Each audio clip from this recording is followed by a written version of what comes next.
You do it every day. You don't even think about it anymore. It's part of your routine, as automatic as brushing your teeth or checking your phone when you wake up. Maybe it's the coffee run, the $6 latte, and the $4 breakfast sandwich you grab on the way to work because you didn't have time to eat at home. Maybe it's the DoorDash order because you're tired after work and cooking feels impossible. Maybe it's the 2 or 3 small Amazon purchases that show up at your door every week like they ordered themselves. Whatever it is, it costs you about $10 a day. Maybe a little more, maybe a little less. And every single time you do it, a tiny voice in the back of your head says, "It's just $10. And you're right, it is just $10 today. But what if I told you that just $10 repeated daily isn't costing you $3,650 a year? What if I told you it's actually costing you over $25,000? And what if I showed you exactly how and why your brain is specifically designed to hide this number from you? My name is Max, and I want to help you learn how to make your money work more for you in your life. This channel is about understanding the hidden mechanics of how small decisions create massive outcomes. Not to make you feel guilty, but to help you see what's actually happening with your money so you can choose intentionally. If that's what you want, subscribe, because we break this stuff down every single week. Okay, so here's what you've probably heard before. Some finance guy says, "Stop buying lattes and you'll be rich." And your immediate reaction is correctly to roll your eyes, because that advice is patronizing, it's reductive, and honestly, a $5 coffee isn't the reason you're not a millionaire.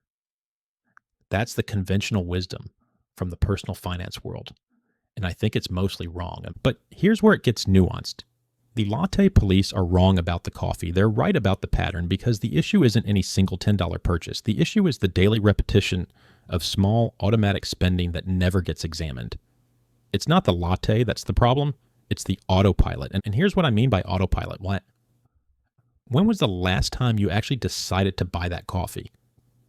Not just went and bought it, but actually paused and made a conscious decision. Probably the first time, maybe the second. But by the 15th time, it wasn't a decision anymore. It was a default. Your feet carried you there. Your hand reached for your wallet. Your mouth ordered the same thing. The entire transaction happened without your conscious brain ever engaging. And that's the real issue. Not the $10, but the fact that you never chose to spend it. It just happened 365 times. And the difference between someone who builds wealth and someone who doesn't is often not how much they earn or even how much they spend in total. It's whether their daily default spending is conscious or unconscious. Let me explain what I mean with an analogy. Imagine you have a faucet in your house that drips. 1 drop per second, you barely notice it. It's just a drip. It's not flooding anything. It's not causing damage you can see. You walk past it every day and think, "I should fix that." And then you don't, because it's just a drip. But 1 drop per second is about 3,000 gallons per year. If you're paying for water, that's real money, maybe $30 to $50 a year in a wasted water bill, not life-changing. But here's the thing, your $10 daily habit isn't dripping at 1 drop per second, it's dripping at $10 per day, which is $300 per month, which is $3,650 per year. And unlike the faucet, this drip has a compounding cost that most people never calculate. Because that $3,650 isn't just $3,650, it's $3,650 that could have been invested. And the difference between money spent and money invested isn't arithmetic, it's exponential. But here's where it gets really interesting. Before I show you the math, because the math is going to genuinely shock you, I want to explain why you don't see this. Because it's not stupidity. It's not carelessness. It's your brain doing exactly what it was designed to do. There's a concept in behavioral economics called hyperbolic discounting. It's a fancy way of saying your brain dramatically undervalues future rewards compared to immediate ones. When you're standing in line at the coffee shop, your brain is running a calculation. On one side, a warm, delicious latte that you'll enjoy in 3 minutes. On the other side, $6 that could theoretically become $15 in 20 years. Your brain looks at those two options, and it's not even close. The latte wins every time. Not because you're weak, because your brain literally cannot feel the weight of $15 that won't exist for 2 decades. The future reward is real, but it's abstract. The latte is real, and it's right there. And there's another mechanism working against you simultaneously. Psychologists call it the peanuts effect. The tendency to treat small amounts of money as essentially worthless. When a sum is small enough, your brain rounds it down to zero. It's just $10 is your brain's way of saying, this amount is so small it doesn't count. But the peanuts effect only applies to individual transactions. It completely ignores frequency. Your brain evaluates the $10 in isolation, as if it's the only time you'll ever spend $10 on this. But you spend it every day, and your brain does the same. It's just $10 calculation every single day. 365 times a year, your brain dismisses the same expense as negligible. Individually, it's right. Collectively, it's catastrophically wrong. And here's a third layer that makes this even more insidious. Daniel Kahneman's research on what you see is all there is, he calls it WYSIATI, shows that humans make decisions based only on the information immediately available to them. When you tap your card for $10, the only information your brain processes is $10 leaving your account right now. It doesn't process the compounded future value of that $10. It doesn't factor in the 364 other times this year you'll make the same decision. It doesn't calculate the opportunity cost because that information isn't visible. And what isn't visible doesn't exist as far as your decision-making brain is concerned. So you're not battling a lack of discipline. You're battling 3 separate cognitive biases that are all conspiring to make $10 look like nothing when it's actually everything. I know you're probably thinking, all right, enough psychology. Show me the numbers. Fair enough. Let me make this hurt a little. $10 a day is $300 a month. Over 1 year, that's $3,650. If you invested that $300 per month in a broad market index fund, averaging 8% annual returns, here's what happens. And after 1 year, you'd have about $3,740. That's basically what you spent. Just redirected, no big deal yet. After 3 years, roughly $12,100. Now it's starting to look like real money. After 5 years, approximately $22,000. And after 7 years, you'd have about $33,800. Remember, you're investing $300 a month. Money you were spending on things you don't even remember buying. And in 7 years, it's turned into nearly $34,000. Now let's zoom out further. After 10 years, that daily $10 habit redirected becomes roughly $55,000. After 15 years, about $104,000. After 20 years, approximately $176,000. And after 30 years, if you started in your mid-20s, this gets you to your mid-50s, you'd be sitting on about $447,000, nearly $500,000 from $10 a day. Let me say that differently because I think the scale is hard to absorb. If you're 27 right now, your daily $10 habit, if redirected into investment starting today, would be worth nearly $450,000 by the time you're 57. That's not a retirement fantasy. That's a conservative estimate using historical average market returns. And you funded the entire thing with money you're currently spending on things you can't even name from last week.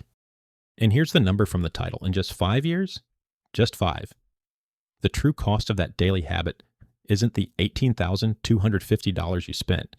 It's the $22,000 that money would have become if invested. That's $25,000 in real cost when you factor in the money spent, plus the returns lost. Your $10 daily habit cost you $25,000 every 5 years, not over a lifetime. Every 5 years. Now you might be thinking, Max, you're telling me to never buy coffee again, to never order food, to never enjoy anything? Absolutely not. And this is where I want to be really careful because this isn't about eliminating enjoyment. It's about making the invisible visible. I'm not asking you to stop spending $10 a day. I'm asking you to see what $10 a day actually costs. Because once you see it, really see it, you'll naturally start making different choices. Not all of them. Not even most of them, but some of them.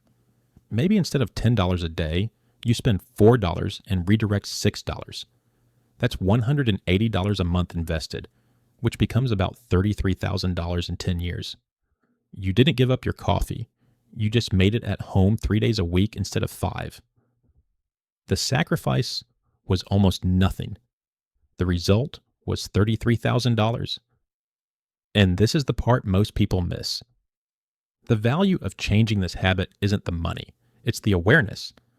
Because the person who can see the true cost of a $10 daily habit starts seeing true costs everywhere. They look at the $200 monthly car payment and think, what's the 20-year cost of this? They look at the apartment that's $300 more than they need and think, what am I actually trading for that extra bedroom? They look at every recurring expense through a new lens. Not the sticker price, but the lifetime compounded price. And that lens, once installed, never turns off. You've essentially upgraded your financial operating system from one that evaluates purchases at face value to one that evaluates them at true value. And that upgrade, that shift in how you see money, is what separates people who build wealth from people who wonder where it all went. I call this compound cost vision. And once you have it, you can't turn it off. In the same way that once you learn to read, you can't look at a word without reading it. The $10 stops being $10 in your mind. It becomes $10 today, or $25 in 10 years, or $67 in 30 years. You see both numbers simultaneously, and that double vision fundamentally changes which decisions feel worth it and which ones don't. Some purchases pass the test easily. They bring you genuine joy that's worth the compounded cost. Others suddenly look absurd, and the ability to tell the difference instantly and intuitively is the most valuable financial skill you can develop. Here's how this identity shift shows up in your actual life. The person who redirected even half of their daily habit into investments now has a growing portfolio. And a growing portfolio changes your relationship with everything. Your landlord raises your rent by $150 a month. Without savings, you absorb it because you have no leverage and no alternatives. With a $20,000 portfolio built from redirected daily spending, you have options. Maybe you negotiate, maybe you move. Maybe you use part of the portfolio as a down payment on a place of your own. The daily habit change didn't just save money. It gave you negotiating power in a situation that had nothing to do with coffee.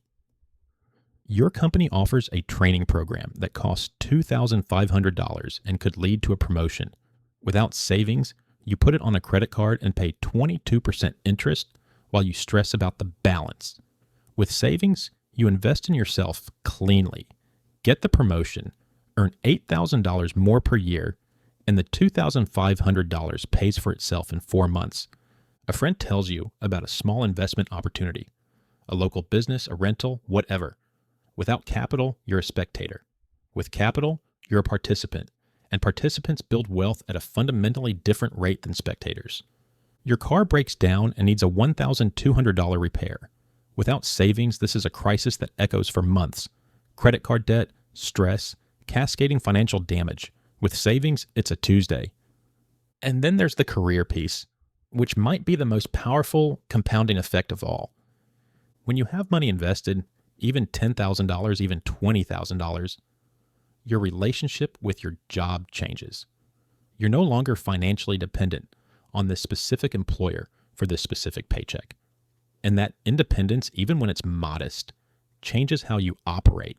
You negotiate with more confidence because the consequences of hearing no aren't catastrophic. You take on higher visibility projects because the downside risk doesn't terrify you. You speak up in meetings, you propose ideas, you stop playing defense and start playing offense. And the research backs this up. A study from Harvard Business Review found that employees who feel financially secure are more likely to take initiative, more creative in problem solving, and more likely to be rated as high performers by their managers. Not because money made them smarter, because financial stress was no longer consuming the cognitive bandwidth they needed to do their best work. That creates a flywheel. Financial security improves your performance. Better performance leads to raises and promotions. Higher income accelerates your investing. More investing deepens your security. And around it goes. All because you started redirecting $10 a day. Now, I have to warn you about the trap, because there's a specific way this goes wrong. You see the math? You get fired up, you go cold turkey, no more coffee, no more ordering food, no more small pleasures. And for 2 weeks, you're a monk, saving everything, feeling great. And then on day 15, you crack. You order a $40 dinner because you've been depriving yourself, and the floodgates open. Within a month, you're right back to the $10 a day, plus the guilt of knowing you failed. This is exactly what happens when people try to make dramatic, unsustainable changes. Willpower is a depletable resource. You can't just eliminate a daily habit through sheer force. What works is substitution, not elimination.